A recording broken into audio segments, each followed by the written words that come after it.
lang, namayapa na siya ng tuluyan. Muling naging biktima ng maling balita si Kris Aquino matapos kumalat ang panibagong death hoax na nagsasabing siya ay pumanaw na.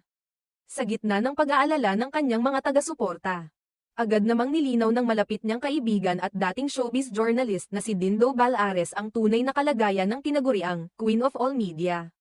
Sa pamamagitan ng kanyang social media post, nitong Huwebes, ika-29 ng Mayo, tiniyak ni Dindo sa publiko na buhay pa si Kris at kasalukuyang namumuhay sa isang pribadong beach resort.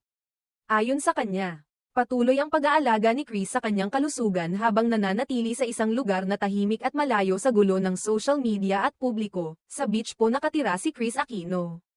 Yan ang latest update para sa mga nagmamahal, nag-aalala, at patuloy na nagdarasal para sa kanyang kalusugan.